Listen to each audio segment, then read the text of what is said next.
vamos iniciar. Estão conseguindo me ouvir direitinho? Tamo. Pessoal. Tá. Boa noite a todos. Voltando a falar, né? Eu tô dentro do carro aqui no estacionamento do Jean Bittar, porque se eu ficar no consultório, eu vou ficar o tempo todo abrindo a porta e aí eu não vou conseguir ter uma linearidade no raciocínio, tá?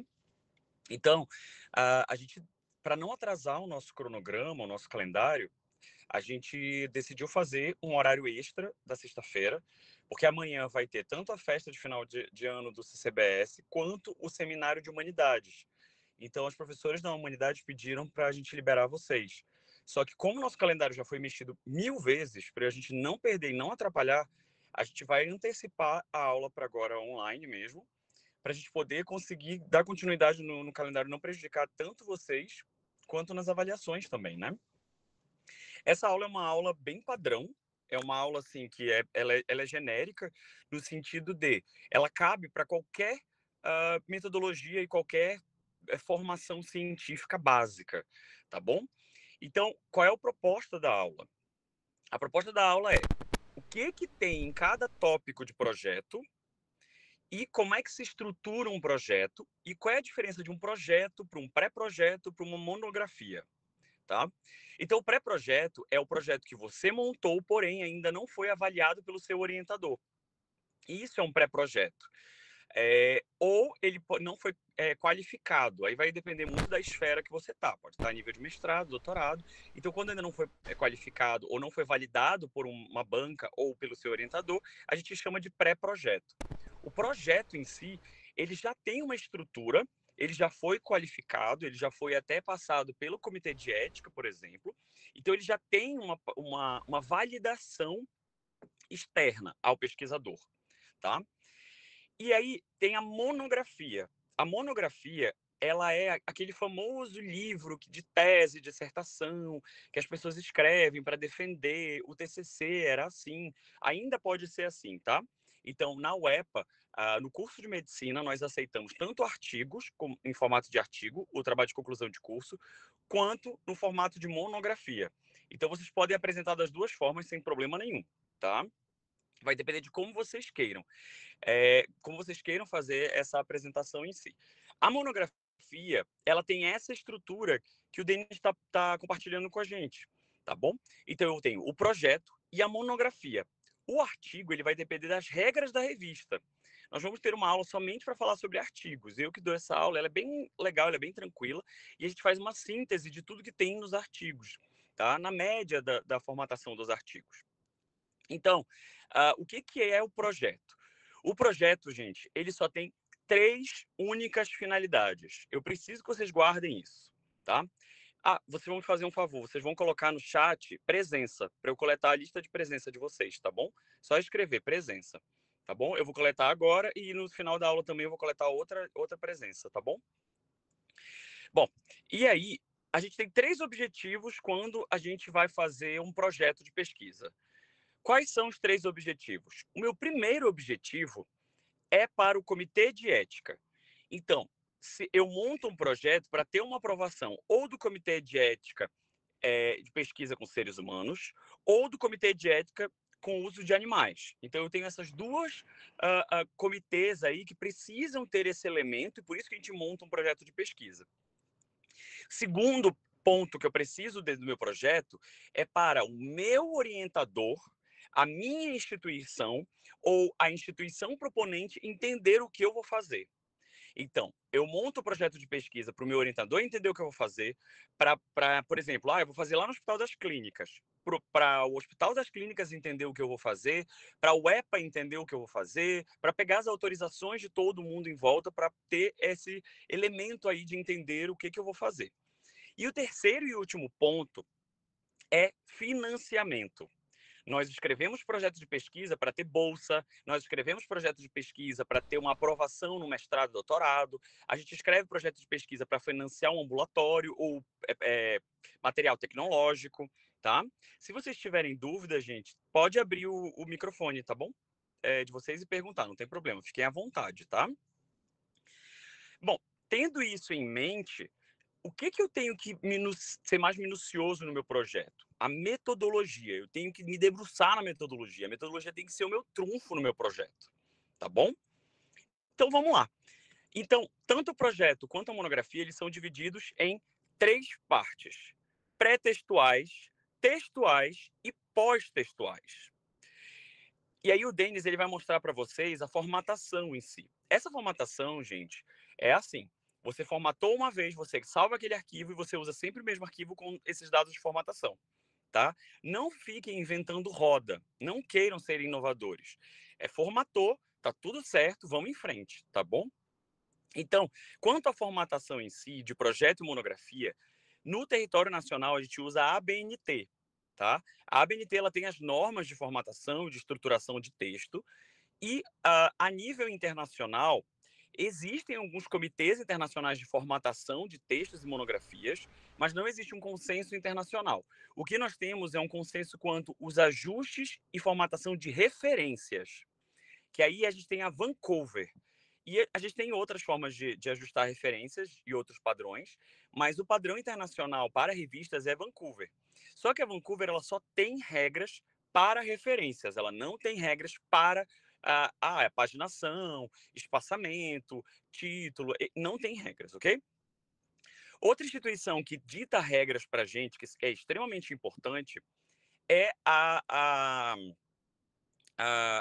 o Inmetro, tá? O Inmetro, ele faz a titulação com relação... Agora eu fiquei... Não, não é o Inmetro, perdão. IBGE, desculpa. Eu troquei os institutos.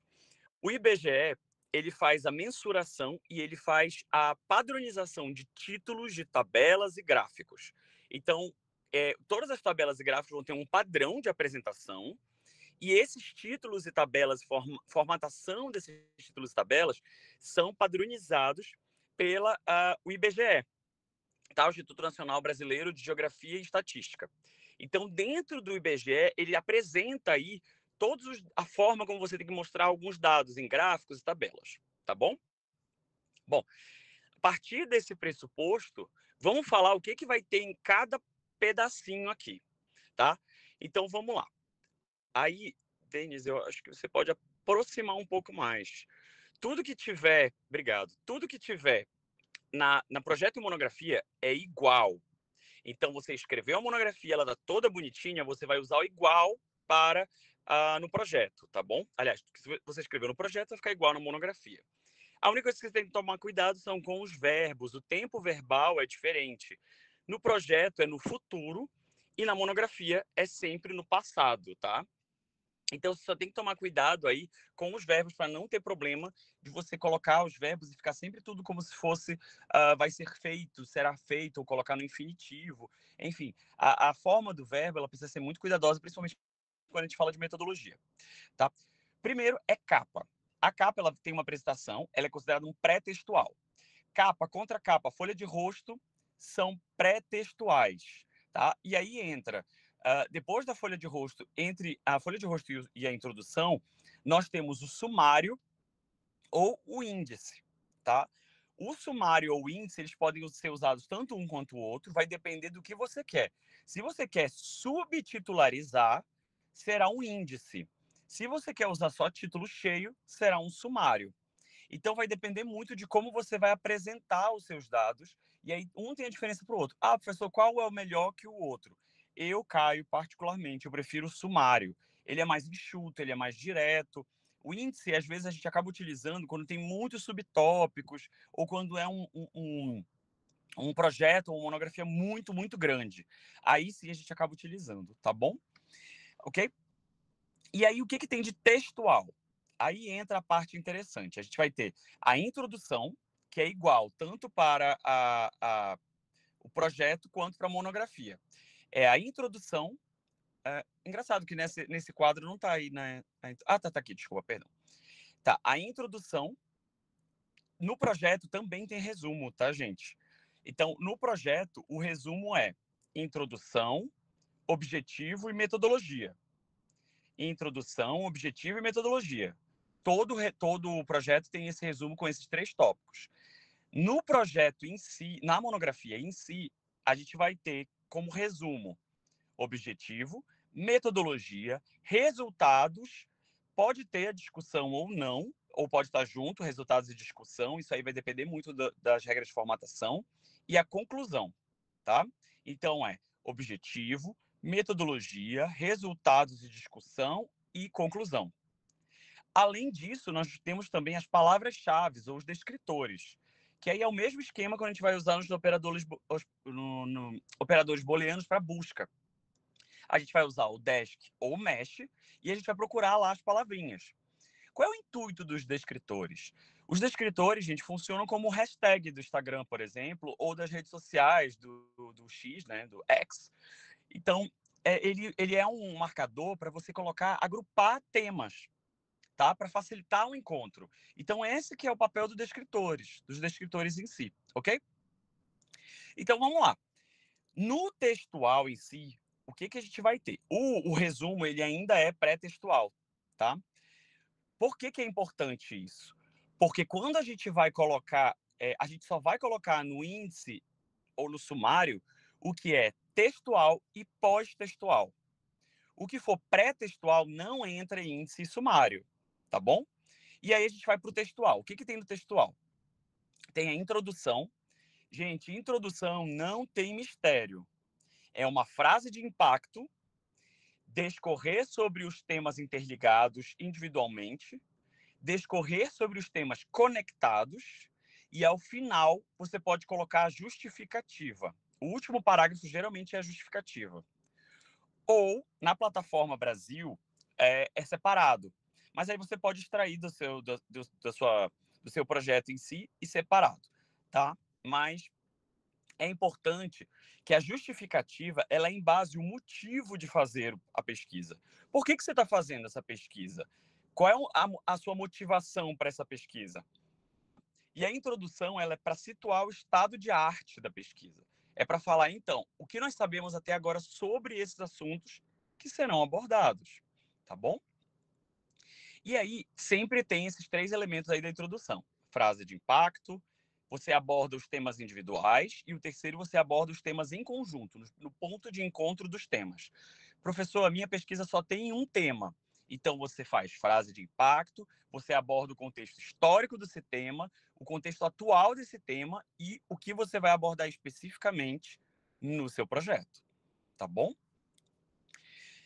Além disso, da justificativa, nós temos as hipóteses, que não está aí nessa listinha, mas ela entra no projeto como textual. Eu tenho hipótese nula e eu tenho hipótese 1. As hipóteses são as dúvidas da sua pergunta voltadas especificamente para características do seu projeto. Então, a sua hipótese, por exemplo, a minha hipótese nula sempre vai ser negativa à minha hipótese inicial, a minha hipótese 1. Então, vamos para um exemplo de uma pesquisa. Deixa eu ver. Me diga um tema de um TCA de vocês, que vocês estão fazendo, por favor.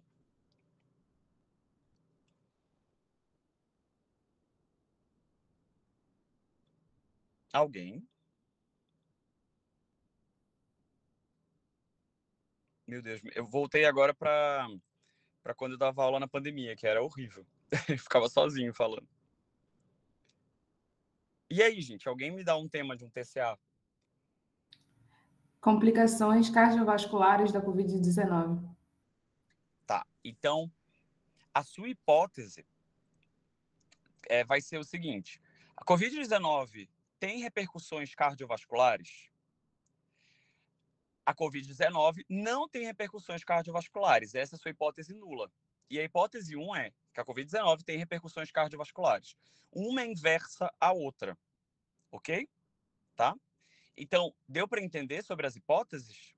Você precisa das hipóteses negativas para você gerar a questão da dúvida, de colocar em xeque quais são as suas grandes questões.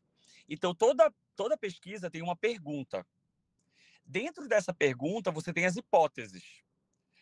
Professor, deixa eu ver aqui. Professor, qual o fundamento a ter a hipótese nula? Então, é esse que é o elemento. A hipótese nula, ela te traz a questão da dúvida, de você abrir uma margem para a discussão. Ou seja, quando você está numa busca, você não pode estar fissurado e amarrado num resultado específico.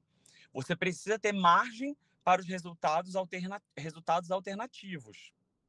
Então, por exemplo, eu coloco, a Covid-19 tem repercussões cardiovasculares significativas.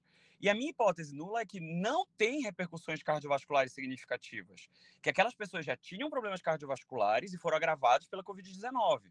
Então, as hipóteses, elas são geradas em forma de lista para você questionar, para você mostrar para o leitor que você tem alternativas às proposições que você vai buscar. Deu para entender?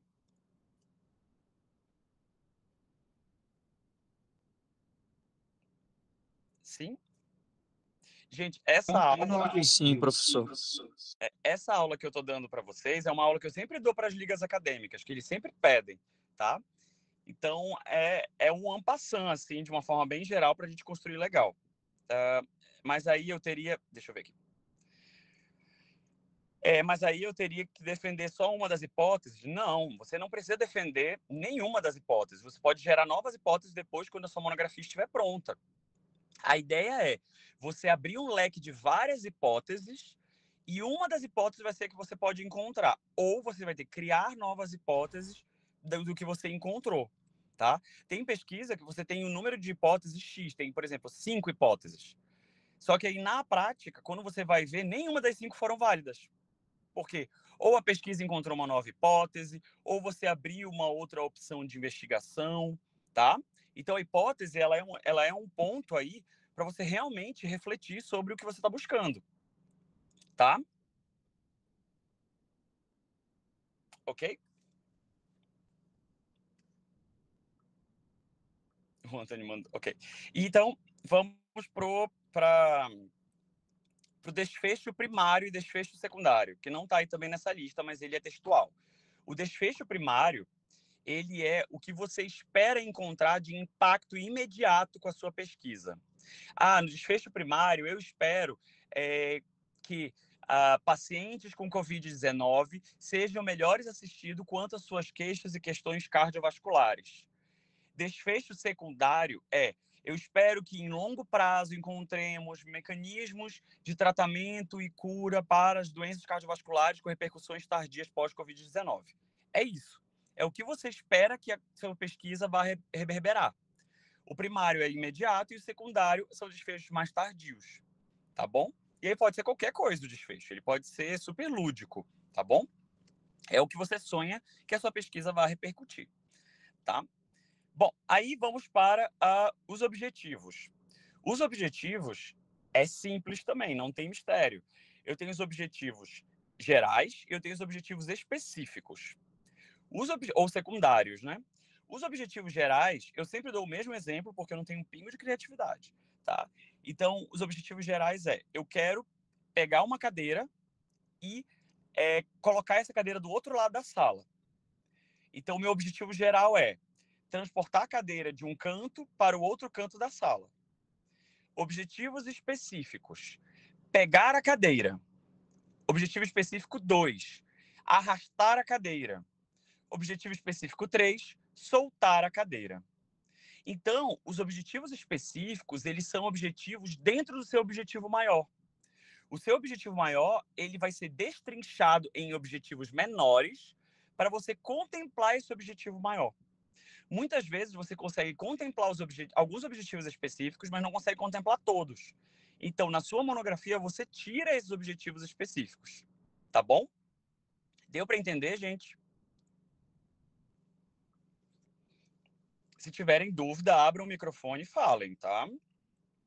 Quanto à metodologia. A metodologia eu tenho que responder 5 perguntas. A primeira é ética. Segunda, em quem. Terceira, como. Quarta, quando. E quinta, onde. Então, eu preciso responder isso em todas as metodologias. Ética, em quem, quando, onde e como. Sempre tem que responder essas 5 perguntas. Ética, em quem, quando, onde e como. Tá bom? E aí, esse como, ele também tem que ter a parte estatística. Como você vai fazer o cálculo amostral, como você vai analisar essa amostra, tem que ter aí esses elementos. Tá bom? Metodologia é tranquilo, não tem mistério, tá bom? Pode falar. Pode repetir, por favor? Posso, com certeza. Ética. Segundo, em quem, quando, onde e como. Toda metodologia tem que responder esses 5 tópicos aí. Em quem, quando, onde e como.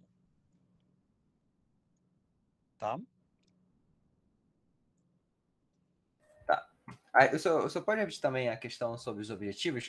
Porque o senhor falou das hipóteses. Os objetivos vão ser feitos a partir das hipóteses? Não, não. Os objetivos eles vão ser feitos a partir da sua metodologia. Dentro da sua Faz metodologia. sentido. São 3 coisas que têm que estar alinhadas. A sua metodologia, o seu objetivo e o seu título. O título do seu projeto. O título ele tem que ser genérico. Não coloca nem local e nem ano ou período no título de projeto. Porque se você precisar trocar o local ou o período da pesquisa, você vai precisar resubmeter esse projeto à Plataforma Brasil. Então, o ideal é ter títulos mais genéricos. Local e ano é metodologia, não é título, tá? Então, títulos são genéricos. Tá bom? Tá bom, obrigado. Riscos e benefícios. Regra de ouro dos riscos e benefícios. Sempre responder em 3 pessoas. Para o pesquisador, para o sujeito da pesquisa e para a sociedade. Toda pesquisa tem riscos e benefícios. Então, é para o pesquisador, para o sujeito da pesquisa e para a sociedade. Toda vez que você indicar um risco, você tem que indicar como contornar esse risco. Então, eu tenho o risco de quebra do sigilo. Como é que eu vou contornar isso? Para o sujeito da pesquisa. Eu vou randomizar vou identificar os sujeitos através de números ou cores, enfim. Para o pesquisador, eu tenho o risco dele sofrer violência, porque quando ele for coletar os dados, não sei o quê, blá, blá, blá, tá? Então, você precisa estratificar isso bem bonitinho, tá? Os riscos e benefícios, ambos são para o pesquisador, o sujeito da pesquisa e para a sociedade, tá? Aí a gente passa para o cronograma. O cronograma sempre tem que observar que plataforma Brasil ou comitê de ética são 2 meses, tá bom? Então, sempre coloquem de 2 a 3 meses para o comitê de ética. Nunca colocar que vocês vão coletar dados de pacientes antes do comitê de ética, gente. Sempre iniciamos após o comitê de ética, tá? Orçamento. Orçamento, eu tenho 2 tipos de orçamento. Eu tenho orçamento para financiamento e tenho orçamento simplificado. O orçamento simplificado é aquele orçamento em que você mesmo vai financiar. Então, esse orçamento, gente, é enxuto, ele é direto, ele é só produtos, por exemplo, é lâmina, é papel A4, coisas assim, é bem enxutinho. No orçamento para financiamento, você coloca tudo que você vai usar. Porque no financiamento é para justificar a sua bolsa, é justificar o financiamento da pesquisa. Então, o orçamento para financiamento de projeto precisa ser muito bem detalhado. Ok? Tá bom?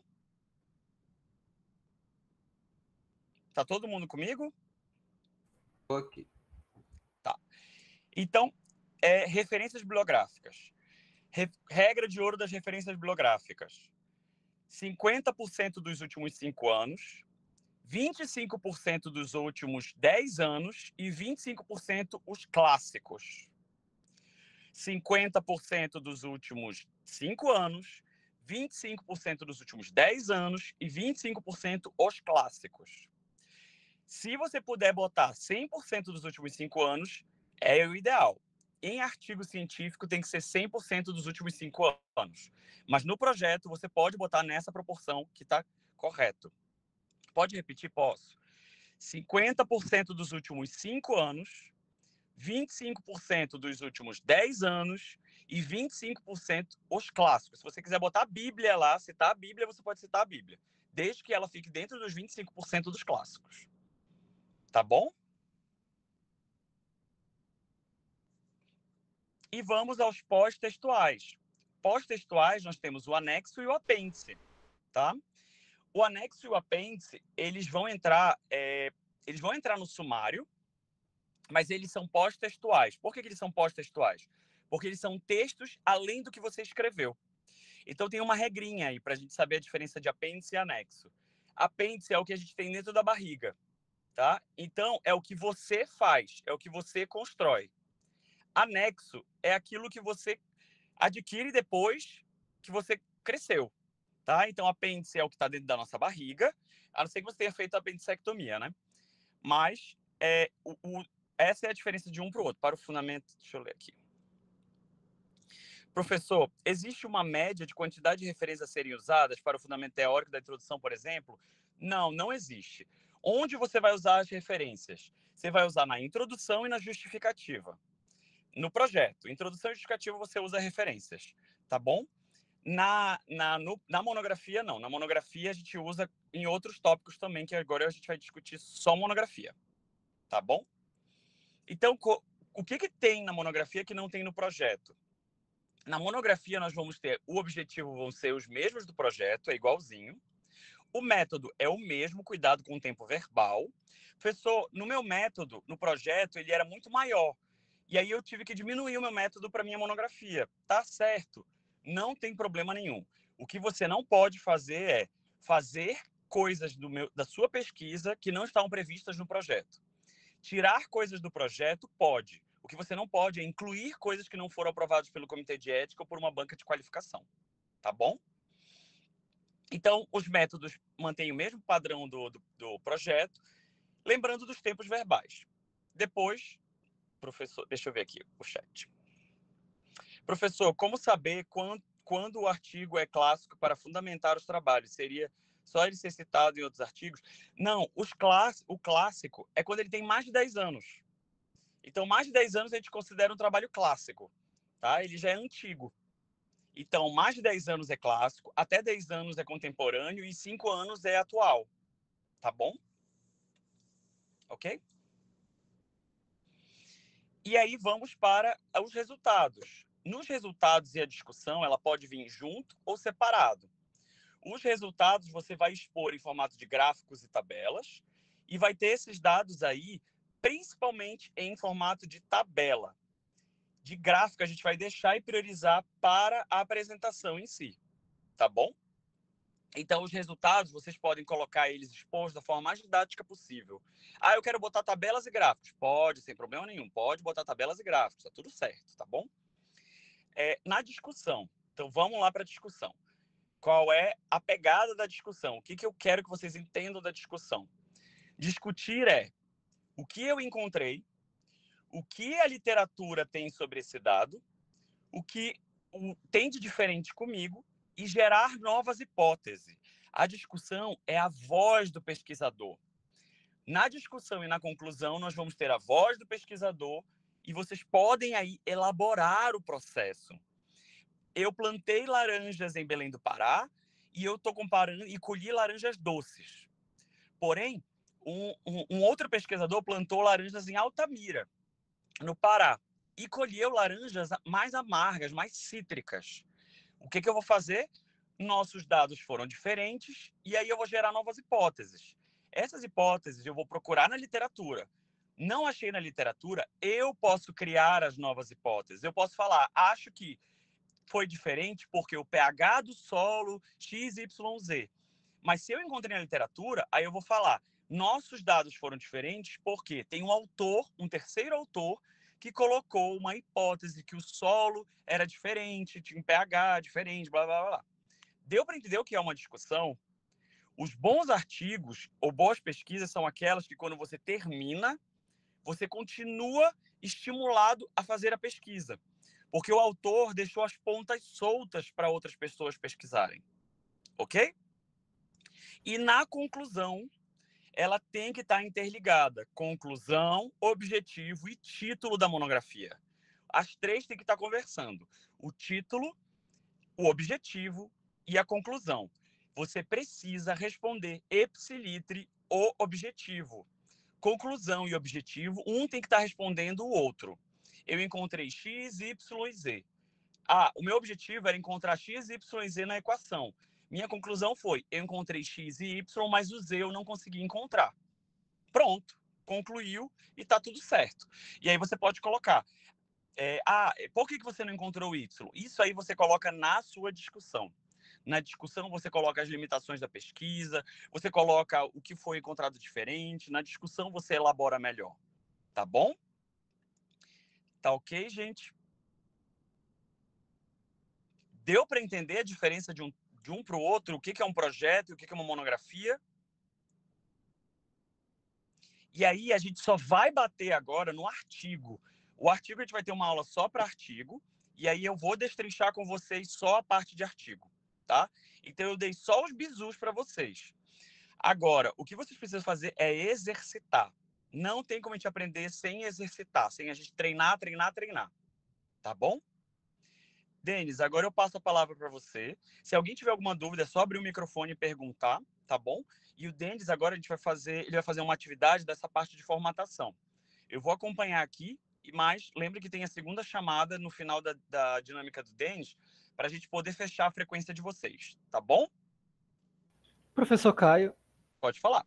então não é necessário fechar necessariamente tanto as nossas hipóteses, a gente pode abrir outras enquanto constrói.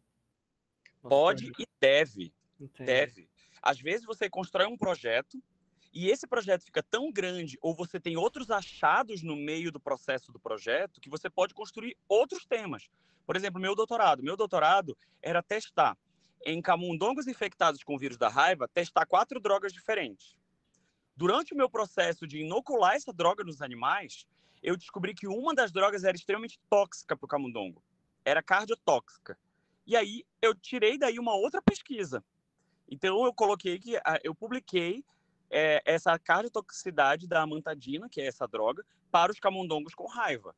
E aí não tem nada a ver com a minha hipótese inicial, mas está dentro do meu projeto. Entendeu? Então, um projeto de pesquisa pode virar vários artigos, mas geralmente ele se integra a uma monografia só. Entendi. Obrigado. Tá? Por isso que eu sugiro para vocês, toda vez que vocês fizerem uma pesquisa, vocês terem um diário de pesquisador. Vocês já devem ter ouvido falar dos diários do Leonardo da Vinci. O da Vinci, ele tinha um diário, ele ia anotando tudo que ele ia descobrindo, a forma como ele ia raciocinando. E isso, gente, pode gerar uma pesquisa individualmente, pode gerar um artigo individualmente.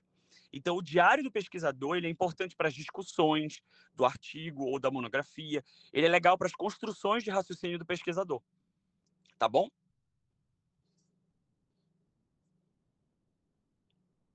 Bom, pessoal, boa noite. Eu tinha combinado com o professor Caio que ele ia dar essa parte introdutória e eu ia entrar falando sobre uma parte prática do Word que eu vejo que muita gente tem dificuldade na UEPA, que é saber utilizar a ferramenta de forma correta e de forma efetiva. Mas antes de iniciar, eu queria mostrar aqui 2 bibliografias para vocês. A primeira é a do Nupen, vocês já devem conhecer, que ela fala de modo muito detalhado o que o professor Caio acabou de comentar. Inclusive, o professor Caio ele é o diretor, né, do Nupen, então daqui tá muito bom mesmo. A gente utiliza, né, para fazer nossos projetos. Eu estou fazendo um projeto de campo, precisei fazer todo o formato que ela indica aqui para submeter ao CEP. E outro também é o Guia de Projetos Acadêmicos da UFPA. Ele é uma bibliografia que eu não sei se vocês conhecem, mas que ele fala sobre as normas da ABNT. Ele não é especificamente para o UFPA, ele fala sobre as normas da ABNT. Eu vou mandar assim, Karen.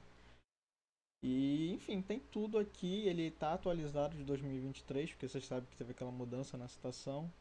E ele é de graça, diferente das normas, que tem que ser pagas. Então ele é uma ferramenta extremamente útil para a gente fazer, né, a nossa pesquisa. Bom, vamos lá. Como a gente tem pouco tempo, eu já dei essa aula, na verdade eu já dei um treinamento como esse para um PIBIC que eu faço parte. E eu tinha prometido para vocês que eu ia fazer uma série de vídeos gravados para disponibilizar para quando vocês quiserem ter acesso a essas informações. Mas para a aula de hoje eu quero fazer uma introdução a esse assunto, né, já que o nosso tempo é escasso. Então eu queria ilustrar para vocês um breve trabalhinho que eu fiz para o pessoal do PIBIC, que eu ensinei para eles também.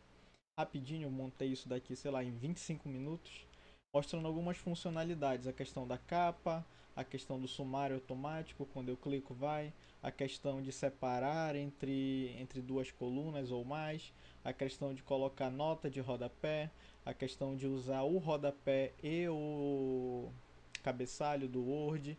Vocês podem perceber que o cabeçalho está diferente de uma página para outra, que são as quebras de seções.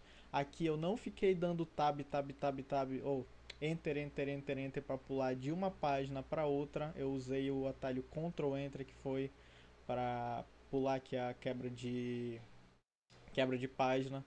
Aqui eu coloquei um índice de tabelas. Quando eu clico ele vai diretamente para a tabela aqui. Aqui eu estou fazendo uma chamada para a tabela e quando eu clico ele também vai para a tabela. Aqui também tem uma figura onde eu uso uma chamada para essa figura. E também eu tenho aqui o índice de figuras, né? E por fim, acho que a cereja do bolo são a questão das referências. Ó. Essas aqui são as referências automáticas. E toda vez que eu uso que eu cito alguma referência aqui no Word, por exemplo, ele automaticamente já coloca a formatação a depender do tipo de bibliografia, do tipo de literatura que eu utilizei. Se é um artigo, se é um livro, enfim, se é uma entrevista, qualquer coisa possível. Então vamos lá para o Word.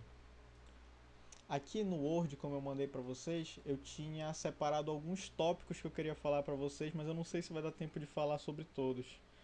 E seria como trabalhar com Word Online, né? Que a gente essa questão de compartilhar arquivos, a função de comentário que é muito útil, vou mostrar para vocês, as configurações padrões que eu vou começar, as questões das quebras, cabeçalhos, tabelas e referências. Se não der tempo, eu vou pular direto para a referência, que é o principal assunto que eu gostaria de mostrar para vocês, que eu acho que é o que mais deixa as pessoas assim, nossa, sério que dá para fazer isso?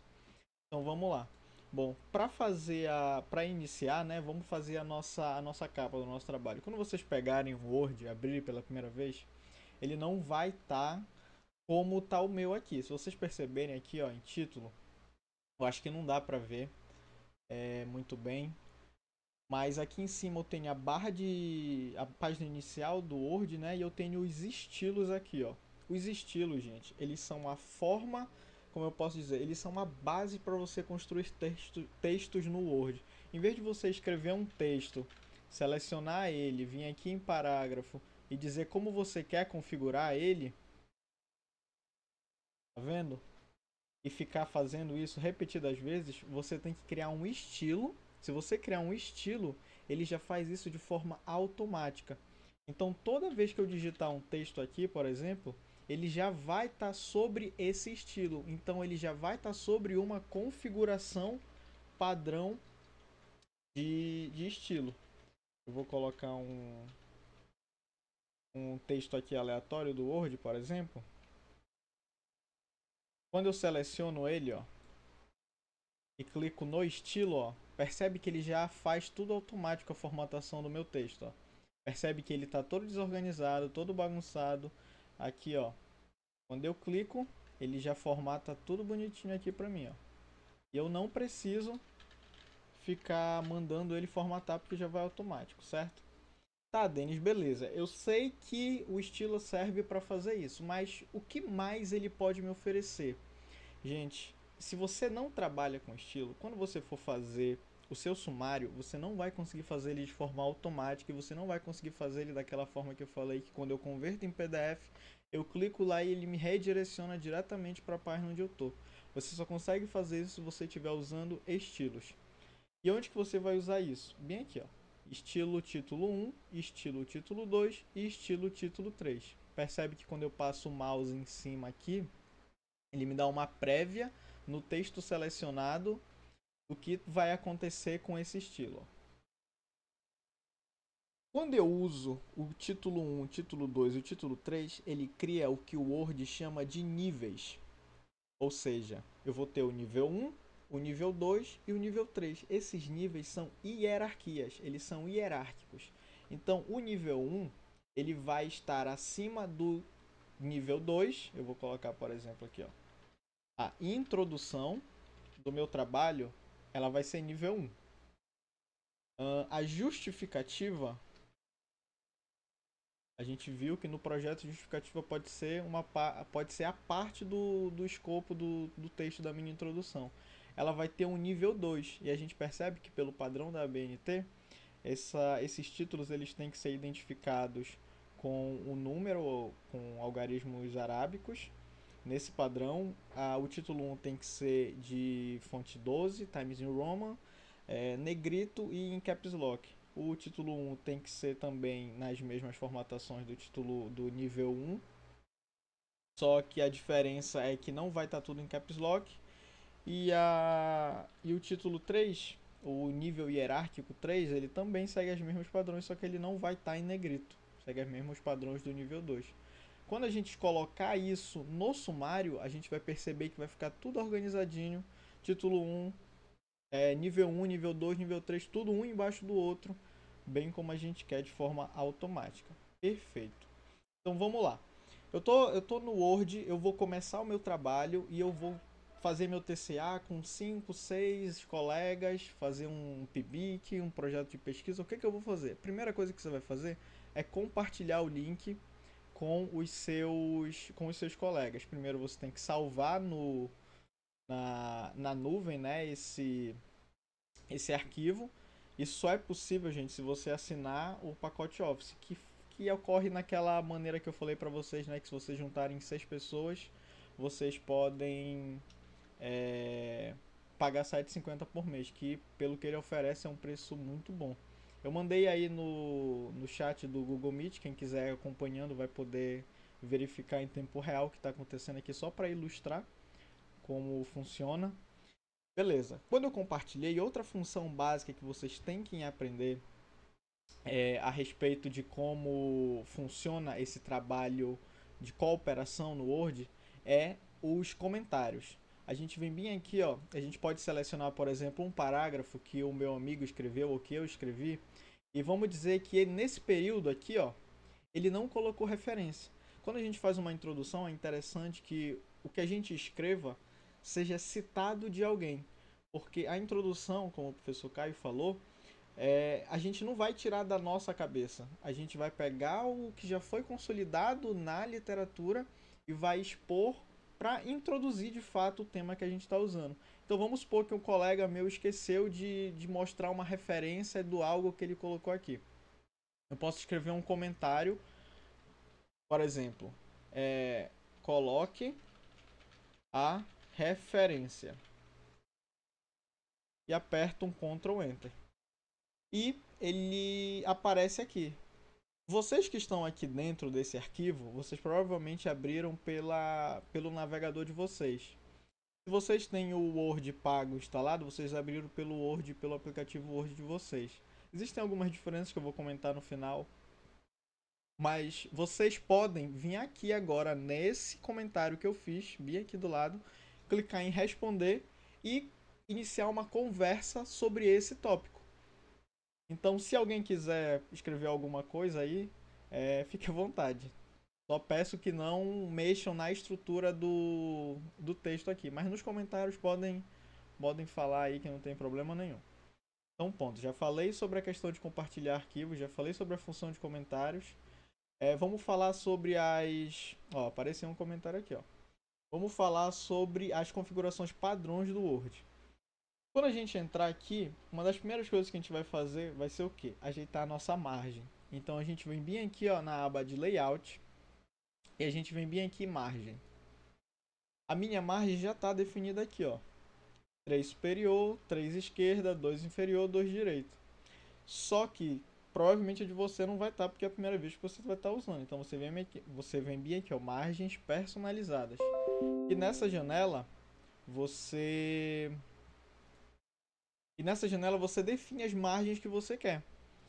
Gente, uma noção que eu quero que vocês tenham, que vocês podem falar, mas para que eu vou querer aprender isso e tal, não sei o que. Isso daqui é importante não só para os trabalhos acadêmicos, mas se vocês quiserem, por exemplo, fazer um resumo para a tutoria, fazer um resumo para o Morfo, fazer um e-book, fazer qualquer coisa que exija formatação de texto, esses conhecimentos são importantes, porque eles vão agilizar muito o tempo de vocês. Fechando esse parênteses, bora voltar. Enfim, aqui vocês podem colocar as margens que vocês vão utilizar, né, segundo a ABNT, que é superior 3, esquerda 3, inferior 2 e direita 2. Se eu falar alguma besteira, professor Caio Senhor me corrija, por favor. E é só clicar em OK. Pronto, você já definiu aqui a sua margem e tá tudo certo. Essa margem aqui ela é mais utilizada porque os trabalhos geralmente eram, né, para impressão, então bem aqui ficava a parte do arame, por isso que é assim, mas enfim. A questão da hifenização também. Para colocar hifenização no seu trabalho, também é muito fácil com o Word. Nessa mesma página, nessa mesma aba aqui do Word, você vem bem aqui, ó, hifenização. E clica nela, ó, automático. Pronto, automaticamente está aqui, ó. Ele separou as sílabas direitinho. Não precisa fazer nada, só colocar aqui a questão da hifenização. Tá. Agora, eu tinha comentado para vocês sobre a questão dos estilos. Bora aprender de fato a como configurar esses estilos. Vamos supor, aqui, né? Ó, vamos usar o título 4 aqui como referência, ó. Vou usar esse aqui para colocar aqui embaixo. Vou usar bem aqui, ó. Nossa, tá horrível isso daqui, cara. Meu orientador vai mandar eu corrigir meu trabalho. Poxa, Denis, como é que eu faço para consertar isso daqui? Eu vou selecionar isso. Eu vou vir aqui, ó. Olha esse deslocamento, olha. Não, você não vai fazer nada disso. Você vai clicar bem aqui, ó. Botão direito aqui no estilo que você quer modificar. Clicar em modificar. E aqui vão ter todas as configurações possíveis daquele estilo. A gente vem bem aqui, ó, automático. Não escolham a cor preta, porque se vocês mudarem o contraste do fundo da página de vocês, o Word ele cria novas paletas de cores. Então, se você colocar preto, vai ficar preto. Quando você põe automático, ele se adequa a essa formatação. Só uma dica. Você põe a fonte Times Roman, põe 12, põe justificado, que é esse símbolo bem aqui. Esse símbolo indica aqui o espaçamento de 1,5, que é a configuração da ABNT. O deslocamento, você põe primeira linha aqui, eu costumo colocar 1 centímetro, à esquerda nada, e esse antes ou depois, ele está relacionado a um espacinho que o Word vai dar no final dos parágrafos. Eu geralmente ponho aqui 0 antes e 6 pontos depois. Fica visualmente bonitinho. Enfim, ficou assim. Outra coisa aqui, ó. Percebe que tá em itálico? Poxa, Denis, caramba, eu fiz lá o negócio e não ficou do jeito que eu quero. Bom, é só você voltar lá, modificar e alterar aqui, ó, itálico. Tá, Denis, eu já fiz aqui, beleza, mas como que eu faço para salvar isso para ficar em outros documentos? É só você selecionar essa caixinha bem aqui, ó, essa bolinha, ó. Novos documentos baseados neste modelo, ó. Você seleciona, clique em OK, pronto. A partir de agora, todo arquivo Word que você abrir vai ter esse estilo, desculpa, com as configurações que você colocou. Uma coisa que eu quero que vocês saibam é que os estilos que são chamados de títulos, eu não posso mudar essa hierarquia aqui, ó. Eu posso apagar aqui, ó, mas eu não consigo, ó, tirar essa setinha aqui para vocês. Eu vou mostrar para vocês o que significa essa setinha bem aqui, mas ela é muito importante também quando a gente está trabalhando com arquivos muito grandes. Estilos que tem títulos, você só usa mesmo para colocar os níveis hierárquicos, ou seja, introdução, metodologia, objetivo. Aí dentro de objetivo você põe os títulos de nível 2, que são objetivos gerais, objetivos específicos, e assim sucessivamente. Deixa eu ver se tem mais alguma coisa para falar de estilos. O estilo normal vai ser o estilo que você vai usar no corpo do seu texto. E é isso sobre estilos, basicamente. Noções básicas de estilo são essas. Quando eu mostrar para vocês relação sobre legendas de figuras e de tabelas, existe um estilo específico que é criado pelo Word quando a gente põe uma legenda ou uma legenda numa tabela ou numa figura, que a gente pode ajeitar ele para que as legendas elas se adequem e fiquem automáticas também. Mas enfim, vamos lá. Deixa eu colocar isso daqui pro estilo normal. Agora vamos para outra parte que é extremamente relevante do Word, que são as quebras. Tô gravando aqui, professor, pode ficar tranquilo. Se alguém tiver uma dúvida também, gente, por favor, manda mensagem ou fala, eu tô vendo aqui o chat e eu paro na hora para responder. Vamos lá. Sobre as quebras do Word, elas são, como eu posso dizer, elas são divididas em duas. Vou mostrar para vocês aqui que fica melhor. A gente vem aqui, Layout. Infelizmente, gente, eu não consigo dar zoom aqui para vocês. Mas se vocês estiverem vendo pelo celular, como vai ficar gravado, depois eu mando o link para vocês e vocês podem enxergar lá de uma forma melhor, tá bom? Perdão pelo inconveniente. Mas fica bem aqui, ó. A gente vem em Layout, quebras, e a gente vai se deparar com dois tipos de quebras. As quebras de página e as quebras de seção. As quebras de páginas são três. Quebra de página, página, e quebra de página, coluna. Essas são as principais que vocês vão usar. A de disposição de texto, ela é usada meio que automaticamente pelo Word quando a gente vai mexer com figuras. E aí não vale muito a pena a gente falar sobre ela por causa disso. Vamos falar sobre a principal, que a gente vai usar na maioria das vezes, que é a quebra de página, página. O que ela faz? Ela manda todo o texto abaixo dela para uma nova página. Então, vamos supor que eu quero que esse parágrafo aqui, ele vá para a página seguinte. Eu não quero que ele fique aqui. Ah, Denis, já sei o que eu vou fazer. Não, gente, vocês não vão fazer isso. E se vocês fazem isso, vocês nunca mais vão fazer, pelo amor de Deus. É só você vir bem aqui onde você quer, até a parte final que você quer que fique nessa página, segura Ctrl e aperta o Enter. Pronto. Ele automaticamente foi para essa página. Para você ver o que está acontecendo aqui no Word, você vem bem aqui, ó, na página inicial, na parte de parágrafo, e nesse símbolozinho aqui que parece um P invertido. Você clica nele e você consegue ver tudo o que está por trás do Word, como o Word funciona. Esses pontinhos aqui, ó, são os espaços. Ó, vou aproximar aqui, ó. Esses pontinhos entre as palavras são os espaços que você dá. Ó. Quando eu dou um tab, o tab, gente, para quem não sabe o que ele significa tab de tabulação. A tabulação ele é uma padronização que a gente usa nos documentos, nos arquivos, para delimitar espaços seriados, ou seja, espaços padronizados. O tab, a tabulação aqui no Word, ela é identificada por essa seta. Ó, vários tabs. Nossa quebra de linha, né, que a gente chama, a quebra de linha, ou seja, quando eu interrompo uma linha e inicio uma nova, ela é marcada por esse símbolo aqui, ó, o mesmo símbolo lá que a gente viu para habilitar essa funcionalidade. E as quebras, elas são identificadas por esse símbolo aqui, ó. Bem aqui, ó. Percebe que tem uma linha pontilhada, ela escreve o que significa essa quebra e continua a linha pontilhada. Ou seja, ela está falando aqui para ti. Daqui para cima, tudo vai ficar nessa página. Daqui para baixo, tudo vai para a próxima página. Perfeito? Se você quiser reverter isso, é só vir aqui e dar um backspace nela, só você apagar ela. Voltando no Ctrl Z, vamos lá. Tá, Denis, beleza. Eu já aprendi a quebra de página, tá? Tudo ótimo, perfeito, lindo.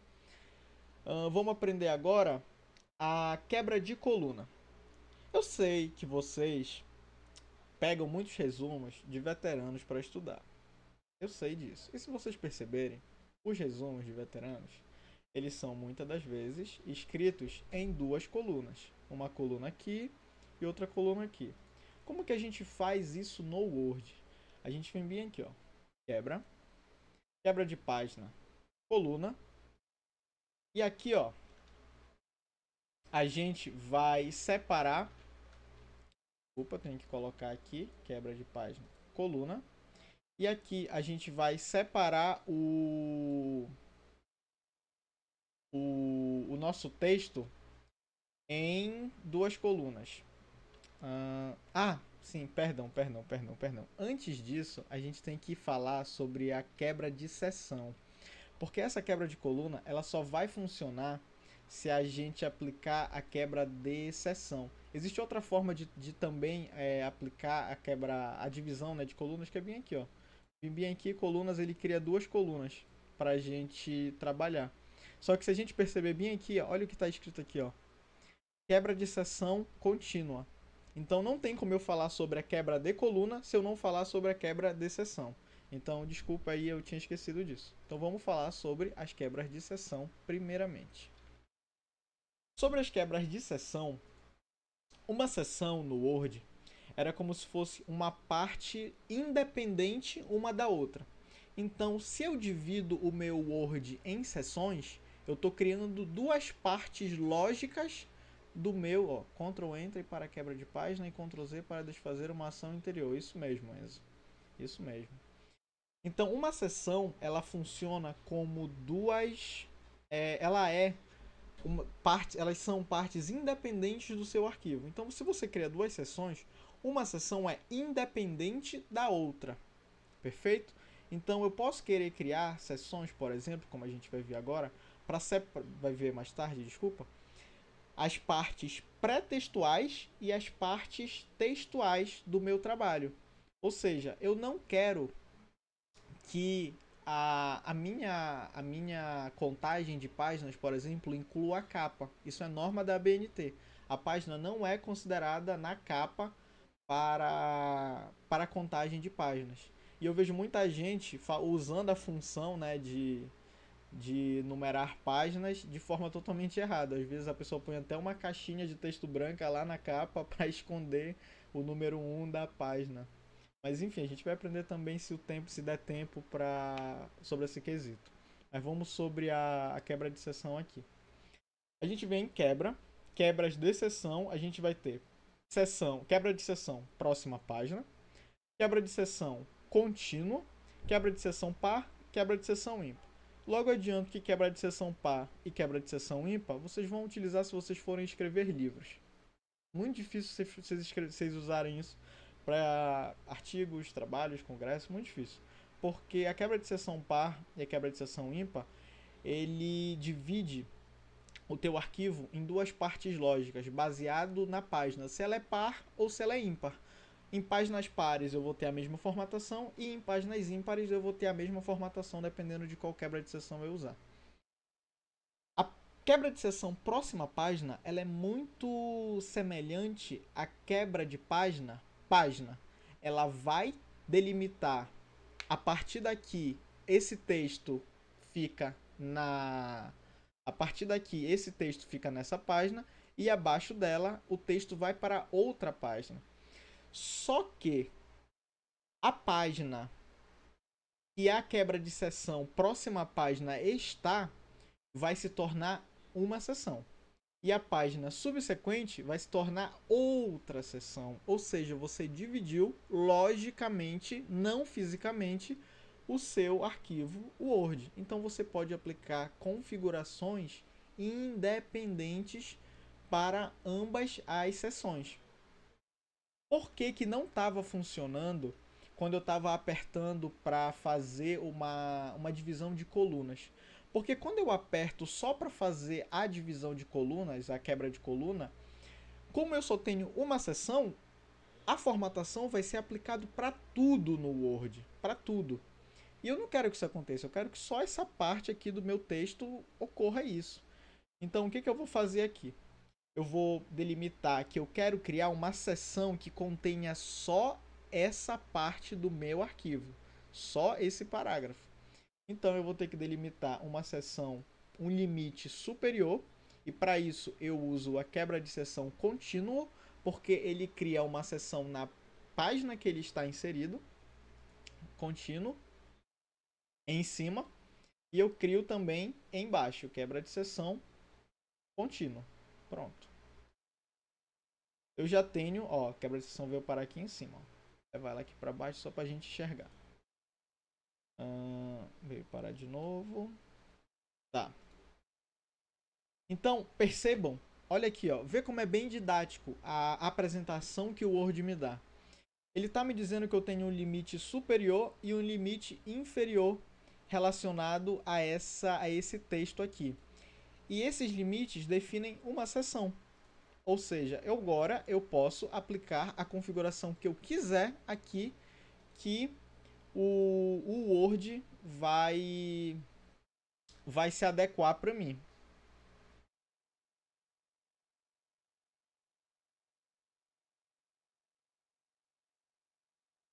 Oxi.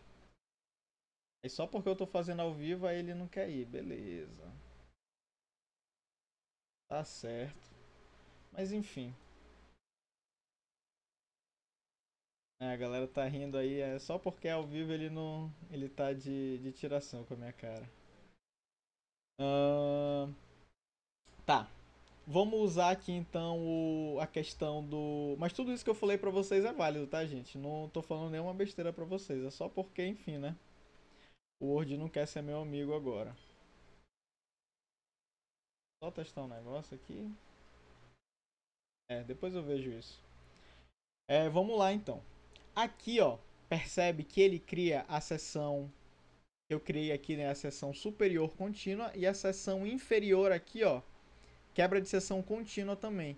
Isso faz com que o meu arquivo ele possa ser dividido em duas partes. Ah, desculpa, eu acho que eu confundi as bolas aqui. Já, tá, perdão. É assim mesmo que a gente faz a divisão de colunas. A gente tem que vir aqui mesmo e dividir essa separação de colunas. Mas é interessante a gente colocar essa quebra de seção contínua aqui em cima para delimitar um limite superior, porque ele só cria o limite inferior. Essa quebra de página coluna, ela serve para eu fazer algo semelhante que eu faço com a quebra de página, só que quando eu tenho textos em coluna. Ou seja, eu quero que esse período aqui, ó, a partir de ao trabalhar em uma tabela, ele vá automaticamente para esse lado da coluna. Então, muita gente faz, que eu vejo fazendo, faz isso daqui, ó. Aí fica esse espação aqui e ele vai lá para o outro lado. Não é assim que se faz. A gente vem aqui, ó, quebra, coluna e joga ele para o outro lado. Pronto, tá bem aqui, ó. E, gente, por que isso é útil? Porque eu consigo agora colocar texto aqui e não vai afetar o que eu coloquei para lá. As colunas vão ficar proporcionais, elas vão ficar com o mesmo tamanho, conforme eu vou fazendo essa divisão.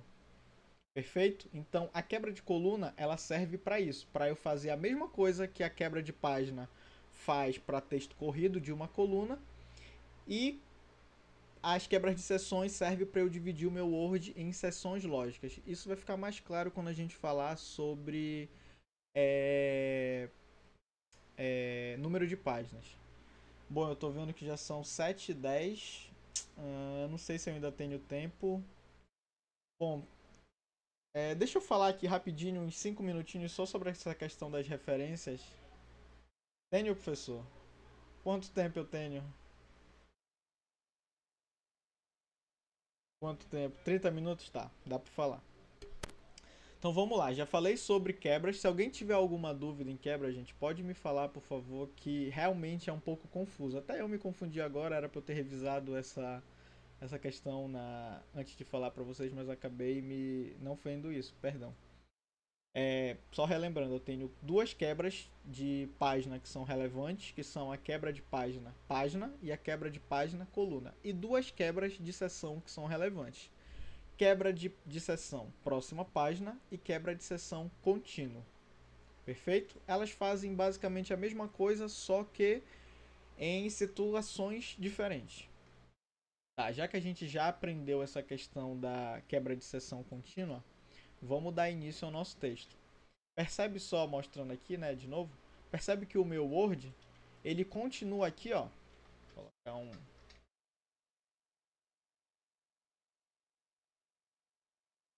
Ele tem agora, ó, deixa eu tirar aqui só para vocês verem melhor.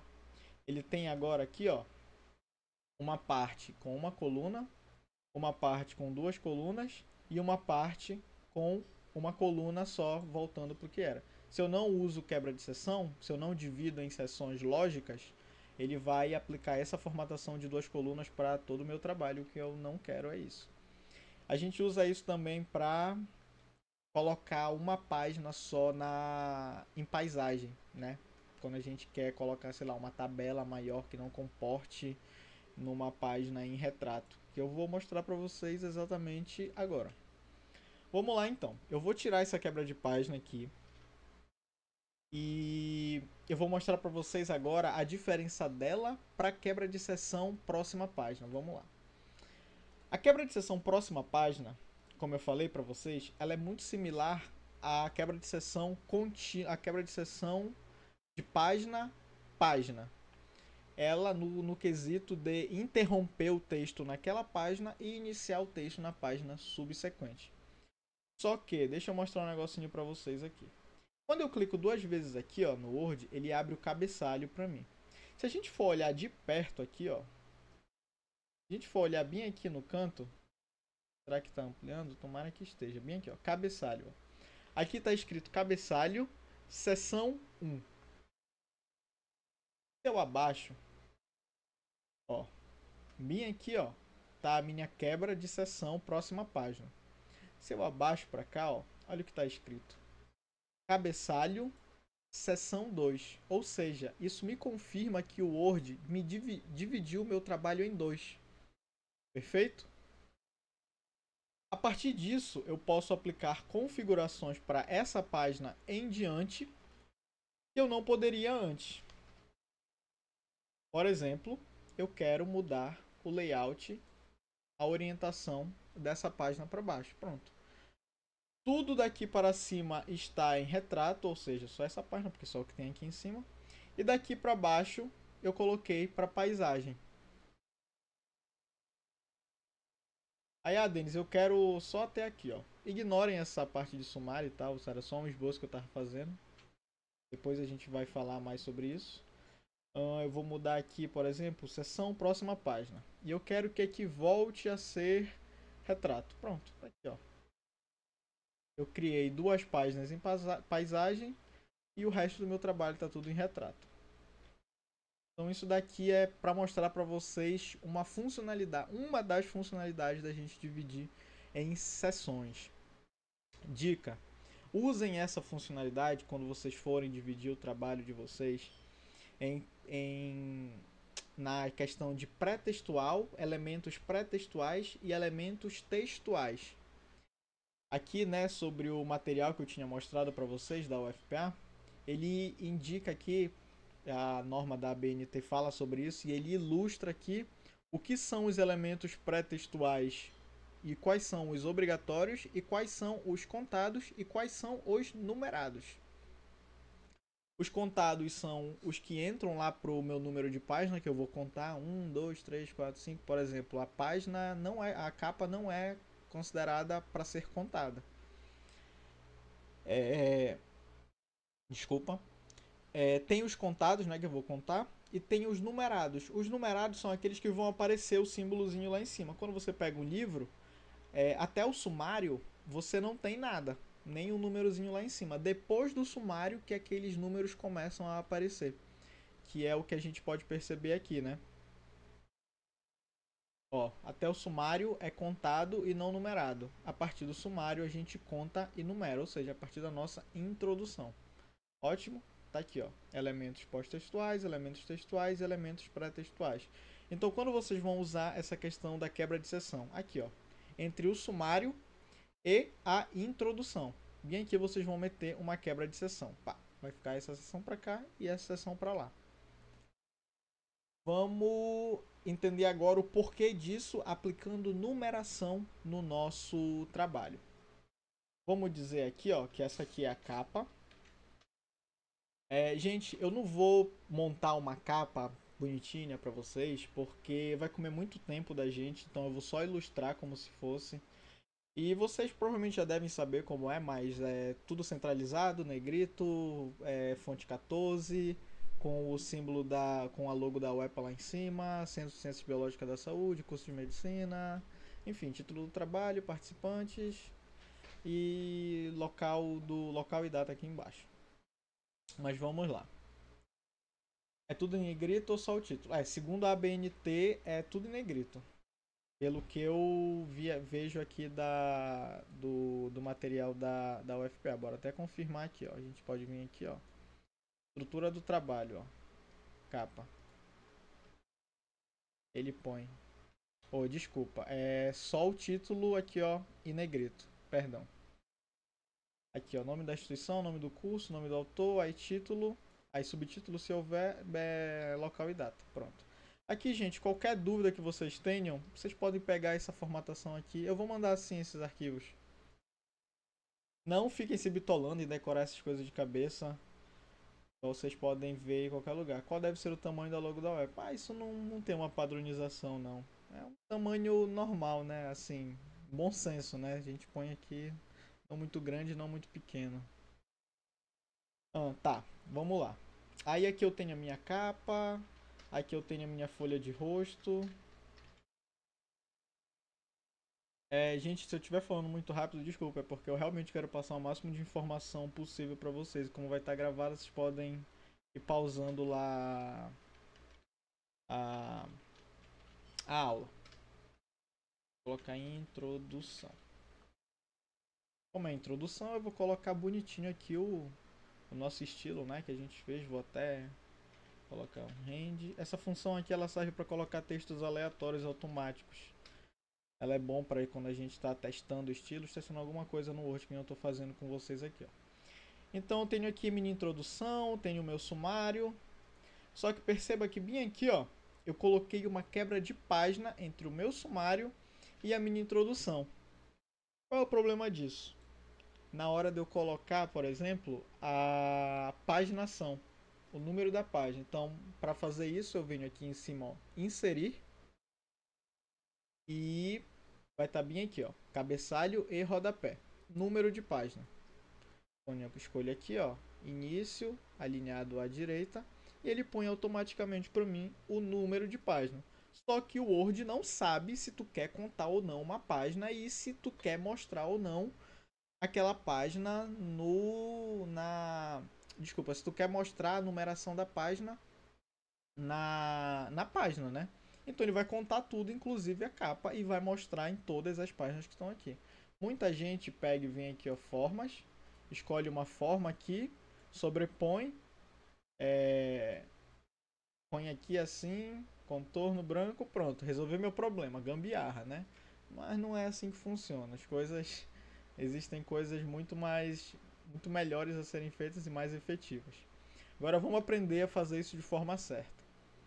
A gente vai tirar essa quebra de página aqui e a gente vai colocar uma quebra de seção. Vem em layout, quebras, quebra de seção, próxima página. Pronto. Olha a mágica que o Word fez para mim, ó. Cabeçalho, seção 2, rodapé, seção 1. Pronto, e já dividi meu arquivo em duas seções. Uma seção pré-textual e uma seção com elementos textuais. Denis, como que eu faço agora para fazer essa distinção em relação à numeração de página agora? Primeira coisa que você vai fazer vai ser vir no cabeçalho da seção dos elementos textuais e clicar bem aqui nesse ícone. É o único ícone que tá selecionado nessa página quando eu dou 2 cliques no rodapé ou no cabeçalho, que está escrito vincular ao anterior. Quando eu desseleciono isso, aí sim eu defino a independência da minha página, desse recurso de paginação do Word, para as seções que eu estou trabalhando. Porque automaticamente o Word entende que você quer que esse recurso de paginação ele se sobreponha à divisão lógica que você fez entre seções. Então você precisa falar para o Word que você não quer que isso aconteça, ou seja, que você quer que a página também respeite essa diferença, né, de seções. Beleza, Denis. Não entendi o que tu falou, me mostra a sua prática. Vamos lá. Então, com base nisso que a gente fez, desselecionando lá a questão do vincular ao anterior, eu só venho aqui, ó, na seção 1, que é a seção dos elementos pré-textuais, e apago a paginação aqui. Perceba que aqui a paginação não mudou. Se tivesse vinculado ao anterior, vou voltar aqui ó, só para mostrar para vocês. Se tivesse vinculado ao anterior, quando eu apagasse aqui, ó, ele ia apagar automaticamente aqui. Perfeito? Então, desvincula, vem cá e tira. Aí, você, que é muito bom de matemática, conta quantas páginas devem ser contadas até aqui. Eu conto a capa? Não. Então, eu conto uma, duas. Vamos supor que só tem a folha de rosto e sumário. Então, eu contei duas, porque a capa eu não conto. Então, a introdução é que página? É a página 3. Só que aqui está a página 4. Como que eu faço para mudar isso? Eu dou 2 cliques aqui no númerozinho, ou seleciono ele, e dou um clique com o botão direito quando ele estiver selecionado. E clico em formatar número de página. Aqui, ó, vai estar continuar da seção anterior. Tá muito pequeno para vocês, né? Mas não tem como aumentar aqui. E eu clico em iniciar em. Aqui a gente contou que essa deveria ser a terceira página, não a primeira, porque a capa não conta. Então eu venho aqui, seleciono 3. Pronto. A partir de agora, você só tem a partir da introdução numerado, o sumário não está numerado, a folha de rosto não está numerada, mas estão contabilizadas. Agora qualquer coisa que venha aqui embaixo vem numerado. 3, 4, 5... Lembrando que você pode fazer essa divisão também para os elementos pós-textuais, para anexo, apêndice, se for necessário uma formatação própria para esse tipo de elemento. E, como falei, a gente pode vir aqui nesse documento da UFPA, da biblioteca da UFPA, que ele faz essa questão didática da separação pra gente de como a ABNT traz essa formatação, perfeito? Vamos lá. Tá, já falei sobre numeração, cabeçalho e rodapé.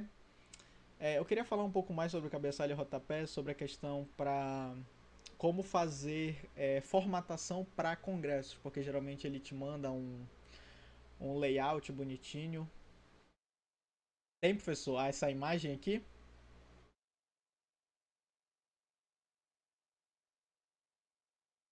Eu vou dar uma olhada então. Não tinha visto ainda. Mas essa imagem ela é perfeita, porque ela deixa bem didático a ilustração dessa formatação. Eu vou mandar para eles. Mas continuando, bora lá. Sobre a questão do rodapé e do cabeçalho, eu queria falar para vocês, eu vou falar quando eu gravar. Eu vou mandar para vocês esses manuais. Essa questão do cabeçalho e do rodapé, eu vou criar uma aula específica para vocês mostrando como fazer formatação para congresso. Porque geralmente o congresso ele te manda um layout específico que você, autor, deve formatar e enviar para ele. E geralmente o cabeçalho e o rodapé, eles têm artes que você tem que trabalhar com elas. Mas eu vou falar sobre isso no momento oportuno, quando eu estiver gravando o vídeo para vocês. Tá, vamos lá. Agora eu vou falar sobre tabelas e imagens. Primeiramente, eu queria falar para vocês que o Word ele é horrível para se trabalhar com tabelas. O Word ele é horrível para se trabalhar com tabelas. Vou repetir. O Word ele é horrível para se trabalhar com tabelas. Então, se vocês puderem ter acesso ao Excel ou a qualquer software de planilhas, pode ser o do Google, pode ser o do LibreOffice, pode ser o Excel, deem preferência para ele. Porque vocês vão precisar de planilhas para fazer cálculos, para fazer perfil epidemiológico, para fazer Q-quadrado, quem não for usar o Biostat. Eu, por exemplo, não uso o Biostat, faço todos os cálculos no Excel. Para montar gráfico, o Excel é perfeito também, então ele tem uma compatibilidade muito boa com o Word. O Docs, Cássio, assim como os arquivos do Google, por serem no navegador, eles possuem muitas limitações. Tudo que vocês usarem no navegador, eles vão ter limitações em relação aos softwares que vocês instalam no computador de vocês. Ele quebra um galho? Quebra. Mas se você quer fazer algo robusto e com segurança, prefere algo que dê para você instalar no seu computador. E como eu falei para vocês, o Word ele tem um preço muito acessível, que é R$ 7,50 se vocês conseguirem compartilhar com 6 pessoas, né? Se vocês formarem grupos, vocês conseguem pagar uma mensalidade de R$ 7,50. Que, pô, pro que ele oferece, cara, poxa, muito bom. Se der tempo eu vou mostrar alguns aplicativos e algumas dicas de como usar o pacote Office. Mas enfim, vamos voltar aqui para aula. Então usem o Excel para fazer planilhas. Essa daqui, por exemplo, foi um exemplo de uma planilha que eu fiz quando eu estava dando uma aula dessa, um treinamento desse para um pessoal do PIBIC. Eu não vou entrar em detalhes aqui, porque não é o foco da nossa aula, mas eu vou mostrar para vocês que quando eu crio uma planilha aqui no Excel, eu posso simplesmente dar Ctrl C nela. Vou pegar menor aqui, porque eu acho que está muito grande para caber lá no Word. Posso dar Ctrl C nela e simplesmente dar um Ctrl V aqui no Word. Pronto. Toda a formatação que eu usei no Excel, ele aplica diretamente aqui na minha planilha, no meu arquivo Word. Sem eu precisar fazer nada. Ah, Denis, mas eu quero mudar alguma coisa na minha planilha. Vai pro Excel e muda lá. Vai pro Docs e muda lá. Depois tu manda pro Word. Não me inventa de mexer em planilha no Word, que é horrível, cara.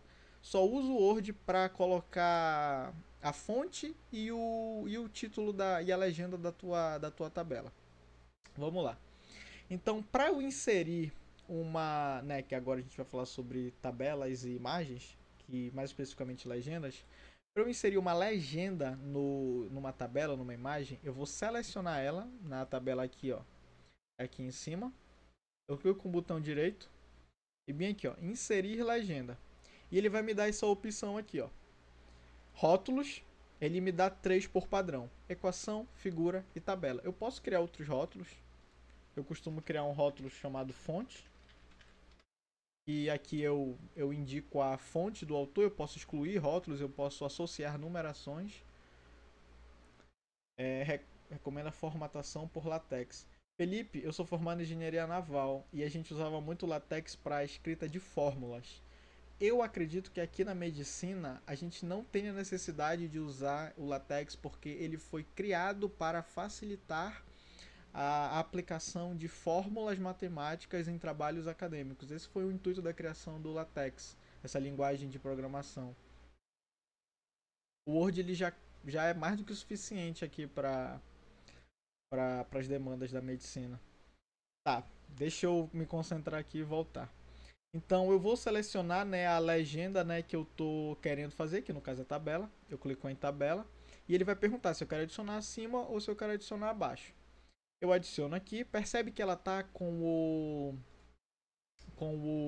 a formatação um pouco feinha, né? Não tá que nem a da ABNT, se eu não me engano é justificada à esquerda, fonte 11, sem negrito, Times Roman. Para isso, ó, lembra que eu falei que o Word ia criar um estilo? Esse estilo que ele cria é esse aqui, ó, legenda. Se eu clicar com o botão direito, vir aqui nele e fazer as alterações de estilo que eu já conheço, que eu já aprendi. Tá vendo como ele vai mudando lá do lado, ó? Pronto. Automaticamente agora, qualquer legenda que eu colocar no meu arquivo, ele vai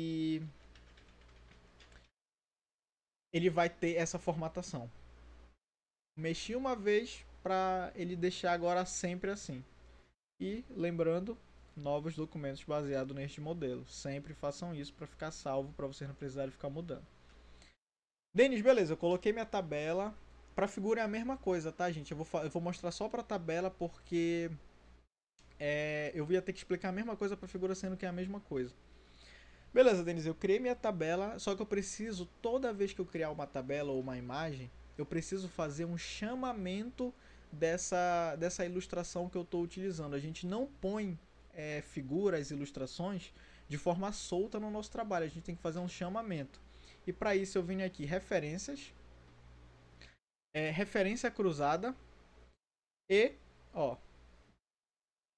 eu seleciono o tipo de referência que eu quero fazer, que no caso é uma tabela. Aí ele mostra aqui, ó, todas as tabelas legendadas que eu coloquei. Aí eu não quero que seja o nome inteiro, eu só quero que seja nome e número. Vai ficar tabela 1. Pronto, tá aqui, ó. Tabela 1. Percebe que quando eu vou passando, aparece que fica uma sombrinha lá nela, ó, lá atrás. Eu deixo em negrito se eu quiser, para ficar mais visível. Se eu segurar o Ctrl e apertar, olha para onde ele vai, ó, direto para lá. Denis, para que isso é útil, além de fazer esse chamamento? Para isso daqui, gente. Para eu criar índice de ilustrações, ó. Na mesma página, referências, eu venho aqui em cima, inserir índice de ilustrações. E eu venho aqui, ó. Ele vai abrir essa caixinha para mim aqui. E bem aqui vai estar embaixo, ó. Nome da legenda. Se eu clicar aqui, ó, aparece equação, figura, fonte, todas aquelas legendas que eu criei. E eu seleciono a que eu quero, né? No caso é a tabela, e dou um OK. Quando eu faço isso, tá aqui, ó. Eu acabei de criar uma lista, né? Para as ilustrações que eu quero, que nesse caso é a tabela. Como eu só tenho uma tabela, ele só vai colocar uma dessa aqui no meu trabalho. Mesma coisa, se eu segurar Ctrl Enter, ele vai diretamente para a ilustração que eu fiz. Beleza? Enfim, vamos chegar agora nas referências. As referências, gente, não usem, pelo amor de Deus, nenhum site para criar referência e muito menos façam referência à mão, pelo amor de Deus, gente. Sempre pensem que vocês podem cometer erros, e se vocês cometerem erros e vocês não estiverem usando as ferramentas de forma correta, vocês vão ter que fazer retrabalho. E fazer retrabalho é muito ruim. Você tem que fazer 2 vezes aquilo que você podia fazer uma vez se você soubesse como fazer de forma correta. Então vamos agora entrar na questão das referências. Existem 3 formas clássicas de fazer referência no Word. Um é usando a ferramenta de referência automática deles, que eu vejo ninguém que sabe utilizar referências usa. Eu vejo utilizando, pelo menos. Tem o Mendeley e tem o Zotero. O Mendeley e o Zotero são 2 softwares, são 2 programas externos ao Word que funcionam como gerenciadores de referências. Eu prefiro o Zotero. Eu sei usar os dois porque eu participo de 2 projetos de pesquisa que em um a gente usa o Zotero e que em outro a gente usa o Mendeley. E existe o Ryan também, abrindo um parênteses aqui. O Ryan, ele é um programa que a gente usa para fazer gerenciamento de arquivos para revisão sistemática, por exemplo. E nele dá para você usar o Mendeley para mandar os arquivos diretamente para ele. O Mendeley e o Zotero funcionam de forma parecida. Eu vou abrir o Zotero aqui para vocês, já que foi o que eu me propus a mostrar. Eu vou gravar uma aula também mostrando como instala, como faz, enfim, tudo bonitinho para vocês. Mas eu quero mostrar a interface deles e como ele funciona.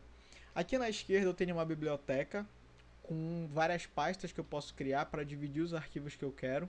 Por exemplo, eu tenho MED1, TCA, MED2, PC2, MED3, MED4, Medicina, arquivos de PC1, enfim, do meu PIBIC. E eu divido eles de forma lógica. Por exemplo, todos os arquivos referenciados do meu TCA do MED1 estão aqui.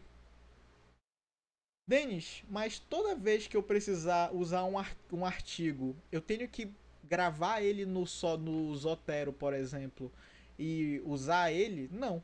Quando você gravar a primeira vez um arquivo no Zotero, ele já fica gravado para sempre, já fica salvo para sempre. Então você pode usar ele quantas vezes você quiser. Então por isso que é algo extremamente útil. Porque você não fica naquele, poxa, qual foi aquele artigo que eu usei mesmo? Deixa eu ver lá no PubMed qual é. Não, já está salvo aqui. Entendeu? E se você organizar bem bonitinho, você vai saber onde procurar. E a melhor parte aqui do programa, né? Onde baixa, eu vou mandar o link, Cássio. Relaxa, tudo isso daí vocês vão ter acesso. Pode ficar tranquilo. Agora vamos aqui, né, para a parte de como usar, né, que é o intuito aqui. Quando você fizer a integração do Zotero com o Word, ele vai abrir uma janela escrita bem aqui, ó. Zotero. É só você clicar nela e bem aqui ele vai ter duas abinhas, né, principais, que são a de adicionar citação e a de adicionar bibliografia. A de adicionar citação, você vai adicionar uma citação no texto. Eu gosto mais do Zotero, gente, porque eu consigo configurar a forma da citação. O formato da citação. Lembra que a ABNT sofreu uma atualização em 2023. O Mendeley, por exemplo, eu não consigo fazer isso que eu fiz no Zotero. O Zotero ele só tinha padrões de formatação da formatação antes da de 2023, porque foi extremamente recente. Então eu, Denis, fui na internet pesquisar como eu podia mudar isso manualmente. Então eu criei o meu próprio arquivo de formatação que eu vou mandar para vocês também, que já está atualizado na ABNT 2023. Então até que eu escrevi aqui, ó, ABNT atualizado 2023. O Mendeley não dá essa permissão, ele já deixa presetado alguns estilos e você... aqui tem Vancouver também, professor. Aqui tem, na verdade, vários tipos, ó. Aqui, ó, os dois que eu mais uso é o Vancouver padrão, que é um em colchetes, e aqui é o sobrescrito, que é o unzinho lá em cima que ele usa. Tá. Aí eu vou selecionar aqui o estilo que eu quero, que é o ABNT atualizado 2023, né, que a gente está usando aqui. Depois que eu seleciono isso, ele abre essa janelinha aqui para mim. Nessa janelinha, tu vai escrever o artigo que tu quer colocar, seja pelo nome do autor, seja pelo título. Eu vou colocar um artigo aqui do meu TCA, por exemplo, que eu estou usando como referência bibliográfica. Coloquei aqui, ó, pronto. Colocou aqui a citação padrão da ABNT, nome do autor em letras minúsculas, só com a inicial maiúscula, et al, porque são mais de 3, o ano. Aqui eu poderia colocar alguns elementos adicionais. Para vocês saberem o que precisa ter na citação, se vocês quiserem, né, já que se vocês usarem um gerenciador de referências, vocês não precisam saber, porque ele faz automático. Vocês podem ver lá também no artigo. Eu não sei se. Eu acho que tem no Nupen também, professor, essa parte de normatização de citação. Se tiver, vocês podem olhar lá também. Ou na própria norma da BNT. Mas enfim, quando eu crio essa citação aqui, ele automaticamente já deixa armazenado a referência que eu usei. Então eu posso vir aqui e adicionar a minha bibliografia, ó. Pronto. Ele colocou aqui, ó. Aragão, et al. Ó, nome do autor, título do trabalho, local que foi feita a publicação, volume, data e outras informações aqui, ó. Tudo bonitinho. Dependendo do tipo de bibliografia que eu estou usando, é um tipo de formatação, e o Zotero ou o Mendeley eles fazem isso de forma sozinho, sabe? Não precisa se preocupar com nada, gente. Eu vou mostrar um outro exemplo aqui mostrando dois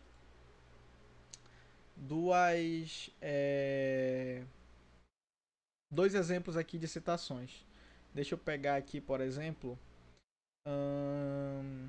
um livro, tá aqui, Fundamentos de Hematologia do Hofbrand. Eu vou pegar ele e vamos ver como a gente fica lá na nossa bibliografia. Ó. Coloquei a citação lá em cima. Cadê a nossa bibliografia? Oxe, eu apaguei a bibliografia? Vamos lá. Bibliografia.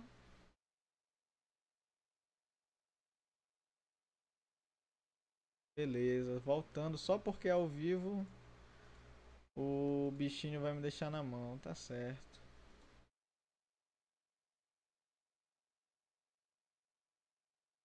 Vamos lá, por favor, Zotero, já vai acabar a aula. Pronto, tá aqui, ó. Foi só um bugzinho que aconteceu. Pronto, ele colocou aqui, ó. Ó, agora ele põe a edição aqui. Esse SN é sem local, mas eu posso colocar lá no Zotero. E eu vou mostrar isso pra vocês na aula que eu vou gravar, como mudar tudo isso. E é isso, galera. Se você... só voltando aqui, né? Putz, esqueci como é que mostra o sumário. Só pra finalizar aqui, fechar com chave de ouro. A gente volta aqui pra questão do sumário, né? Só pra mostrar rapidinho como é que eu ponho o sumário automático. A gente vem em referências, sumário, sumário automático. Eu clico onde eu quero adicionar o sumário, ó. Deixa eu dar um Ctrl Enter para tirar isso daqui. Pronto. Lembra que eu coloquei só a introdução aqui? Vamos colocar rapidinho aqui, ó. Vamos colocar rapidinho aqui só um título de nível 2, ó. Ó, tá vendo aqui, ó? Eu tinha falado para vocês que eu ia falar para que serve essa setinha, né? Deixa eu entrar aqui rapidinho. Ó, nossa, olha a introdução enorme que eu fiz aqui, ó. Poxa, eu quero tirar ela só para eu trabalhar melhor em outra coisa. Clica na setinha. Ele tira tudo o que está sobre aquela hierarquia. Então ele vai tirar tudo daquele nível 1. Então se eu quiser excluir entre aspas, né, esconder a minha introdução, eu tiro ela daqui. Se eu quiser tirar, por exemplo, a minha justificativa, ó, o texto todo vai para aqui para baixo. Bom, deixa eu só colocar aqui agora, né, atualizar esse sumário. Não liguem muito para onde está cada coisa, só para ilustrar mesmo, para a gente saber que existe. Pronto, está aqui, ó. Sumário, eu posso tirar isso daqui, posso formatar, posso fazer como eu quiser. Mas é isso, gente. Isso daqui foi...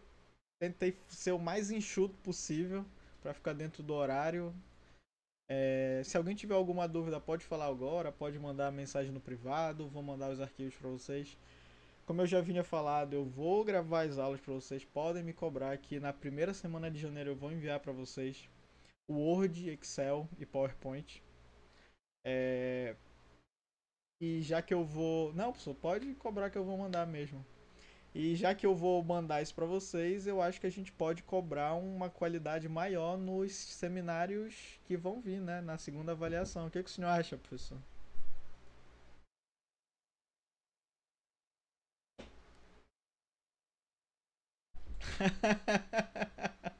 Brincadeira, brincadeira. Com grandes poderes vem grandes responsabilidades. Mas é isso, galera. Obrigado, boa noite. Obrigado por comparecerem aí. E é isso. Se eu tiver alguma coisa para falar, professor. Vou finalizar aqui a gravação.